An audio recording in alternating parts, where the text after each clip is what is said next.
Oke, hai semuanya, masih bareng gue Rizwan Zone, dan di video ini gue mau bahas mengenai laptop premium terbaru dari Asus, yaitu Asus ZenBook. Asus ZenBook ya, yang ini ya. Nih, bentar ya. Ya, ini adalah laptop terbaru dari Asus premium ya. Ini adalah Asus ZenBook 13 UX325. Apa sih yang menarik dari laptop ini, dan kira-kira laptop ini tuh cocoknya buat siapa? Di video ini, mari kita bahas dan let's go! Oke, jadi ada dua SKU untuk laptop ini yang menggunakan Intel Core i7 dan satu lagi menggunakan Intel Core i5. Dan yang lagi gue pakai ini yang menggunakan Intel Core i7. Oke, gue bacakan dulu ya spek dari laptop ini. Jadi laptop ini tuh menggunakan Intel Core i7 dan GPU-nya itu menggunakan Intel Iris Plus Graphics. Ini berbeda dengan Intel HD Graphics ya, Intel HD Graphics. Kemudian sistem operasinya ini tuh menggunakan Windows 10 Home dan RAM-nya ini 16 GB. Untuk varian yang gue pakai ini ya, Core i7 16 GB dan SSD-nya ini tuh 512 GB. Tentunya sudah menggunakan Wi-Fi 6 dan sudah menggunakan Bluetooth 5.0 dan warnanya ini ada dua varian warna ya, Pine Gray dan Lilac Mist. Namanya susah banget ya, Lilac Mist. Oke, jadi selama menggunakan laptop ini tuh punya performa yang kenceng ya, menggunakan prosesor Intel Core i7 generasi 10 yang punya 4 core dan 8 thread, RAM-nya ini 16 GB, dan penyimpanannya ini tuh udah modern ya. Untuk pekerjaan dengan aktivitas office ataupun kasual, performa laptop ini tuh sudah lebih dari cukup. Sudah amat lebih dari cukup ya. Menariknya juga, ZenBook ini tuh menggunakan GPU terintegrasi Intel Iris Plus Graphics. Ini berbeda dengan Intel HD Graphics. Intel Iris Plus ini tuh punya performa yang lebih tinggi tapi dengan konsumsi daya yang rendah. Selain aktivitas office, kadang gue juga edit foto menggunakan Adobe Photoshop atau bikin video singkat-singkat tanpa banyak efek di DaVinci Resolve. Laptop ini tuh bisa membantu dalam aktivitas gue membuat konten ya, tanpa kendala. Dan kalau melihat dari skornya ya, bisa dilihat ya, laptop ini tuh memang sudah sangat bagus untuk penggunaan sehari-hari, bahkan ya untuk membuat konten aja ini udah bagus banget. Nah, sekarang gue mau coba render ya. Gue mau coba render nih video 4K sekitar 5 menitan lebih lah di DaVinci Resolve. Kemudian gue juga bakal coba tambahin transisi ataupun teks di beberapa part ya. Dan hasil rendernya itu seperti ini. Oke, lanjut. Sekarang mari kita bahas desainnya. Menurut gua ya, kalau melihat dari desainnya, laptop ini tuh terlihat mewah dan elegan. Laptop ini tuh cocok untuk kalangan profesional, pebisnis, bahkan sampai pelajar. Laptop ini tuh tipis dan ringkas ya, menggunakan bahan aluminium alloy. Dan ketebalannya ini tuh hanya 13,9 mm, ini tipis ya. Dan bobotnya itu hanya 1,13 kg saja. Jadi memasukkan laptop ini tuh ke dalam tas dan membawanya kemana aja nggak akan bikin pundak kita sakit karena punya bobot yang sangat ringan. Walaupun tipis dan ringkas, tapi laptop ini tuh sudah bersertifikat military grade, yang artinya sudah lolos uji standar militer. Dan buat gua, jadi kita tuh bakal lebih nyaman dan tenang ketika membawa ZenBook ini tuh bepergian kemanapun. Kemudian bagaimana untuk konektivitasnya? Ultrabook ini tuh kerennya itu ya, punya konektivitas yang bisa gue bilang lengkap di beberapa kondisi. Walaupun tipis, laptop ini tuh punya port USB Type-A 3.2 generasi 1 dan HDMI. Dan menariknya juga nih, sudah dilengkapi dengan dua buah USB Type-C yang sudah mendukung USB Power Delivery dan Thunderbolt 3. Yang artinya dua USB Type-C ini tuh sangat amat bisa digunakan untuk banyak hal terkait produktivitas. Bahkan kita juga bisa cas laptop ini menggunakan power bank melalui USB Type-C.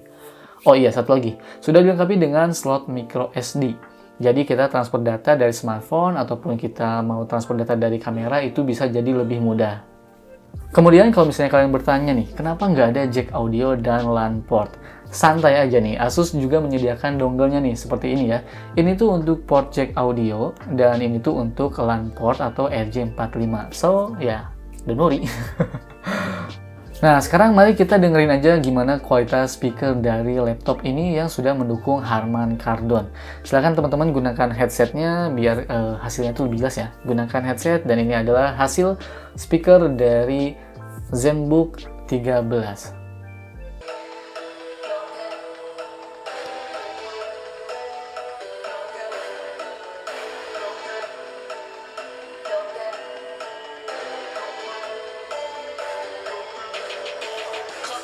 time is over. Before you know you're older, so sober, alone. Look, you getting my cold shoulder. You crying like it's rain. You causing all the pain. No closure, I'm colder. You getting nothing, Joker.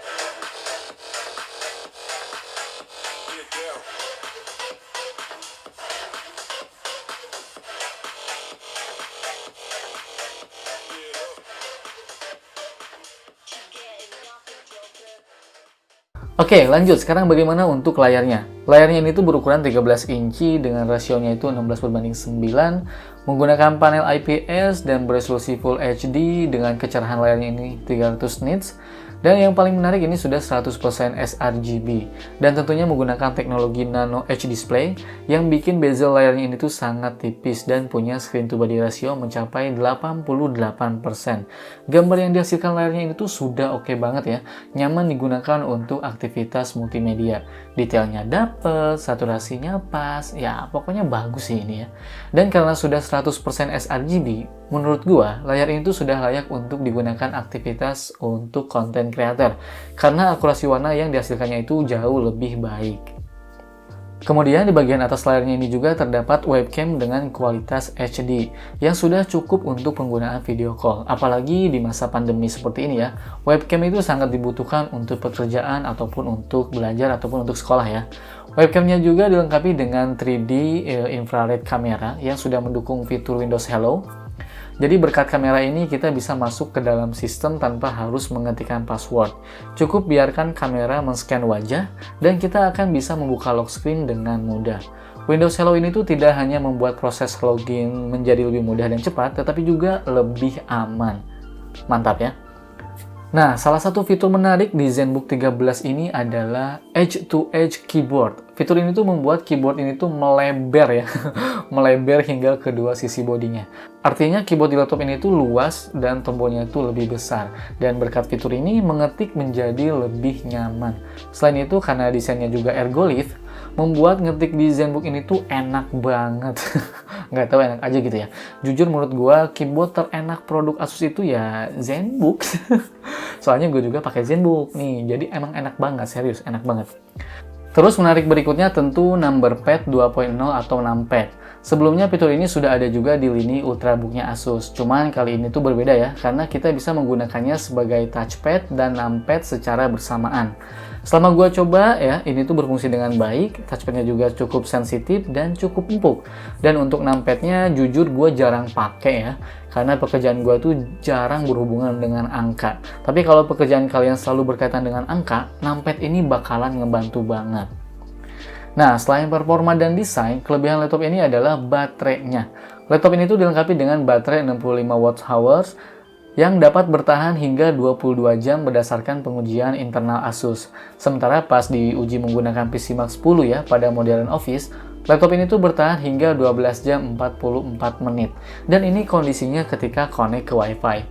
Tapi ketika gua coba secara langsung nih untuk aktivitas gua seperti browsing, ngetik dokumen, nonton YouTube kadang-kadang, kemudian dengerin musik juga ya sesekali, laptop ini tuh bisa bertahan sekitar 10 jaman. Yang artinya kalau misalnya kalian kerja kantoran itu 8 jam, ya berarti laptop ini tuh bisa nemenin kalian sampai pulang kantor.